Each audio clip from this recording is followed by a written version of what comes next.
বিসমিল্লাহির রহমানির রহিম।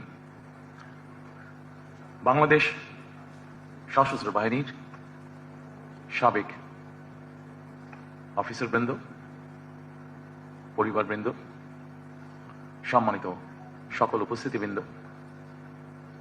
বিডিআর শহীদ পরিবারের সদস্যবৃন্দ এবং সাংবাদিক ভাইরা সহ সম্মানিত সভাপতি, আসসালামু আলাইকুম। প্রথমে আমি আমার এবং আমার স্ত্রীর পক্ষ থেকে আজকের এই অনুষ্ঠানটি যারা আয়োজন করেছেন তাদেরকে আন্তরিকভাবে ধন্যবাদ জানাচ্ছি। আপনাদের সঙ্গে মত বিনিময় সভায় আমি এবং আমার স্ত্রী সত্যিকার অর্থেই কিছুটা স্মৃতিকাতর হয়ে পড়ি বা পড়ছি।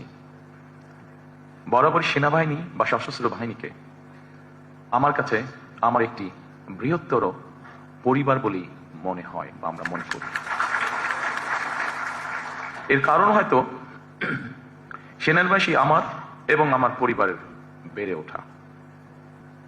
আমার অনেক ছোটবেলায় বাবাকে হারিয়েছি আমরা, তবে বড় হয়ে দেখেছি সেনাবাহিনীর প্রতি আমার মা মরহুম খালেদা জিয়াও এক ধরনের নির্ভরতা ছিল, তার সম্মান ছিল। আমার মরহুম মা সবসময় মনে করতেন দেশের স্বাধীনতা সার্বভৌমত্বের জন্য বাংলাদেশের অবশ্যই একটি শক্তিশালী সেনাবাহিনী থাকা দরকার।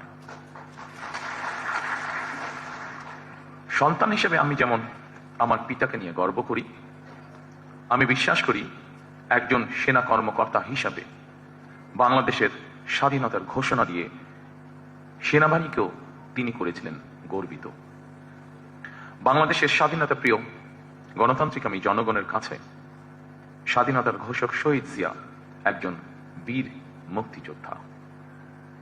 শহীদ জিয়াকে নিয়ে দেশের গণতান্ত্রিক আমি জনগণ যেমন গর্বিত, আমি দৃঢ়ভাবে বিশ্বাস করি, আমাদের পরিবার দৃঢ়ভাবে বিশ্বাস করে, ঠিক একইভাবে বাংলাদেশের সশস্ত্র বাহিনীও তেমনই গর্বিত। জনগণ সেনাবাহিনীকে দেশের স্বাধীনতা সার্বভৌমত্বের নির্ভরযোগ্য প্রহরী হিসাবে মনে করে। সেনাবাহিনীকে ভিন্ন কাজে সংযুক্ত করা হলে সেনাবাহিনীর মূল উদ্দেশ্য ব্যাহত হয় বলে আমি মনে করি। বিগত ১.৫ দশকে দেশের স্বাধীনতা এবং সার্বভৌমত্ব রক্ষায় সেনাবাহিনীর ভূমিকা এবং গৌরব সম্পর্কে সেনা কর্মকর্তা এবং সদস্যরা নিজেরা নিজেদের বিবেককে জিজ্ঞেস করলে হয়তো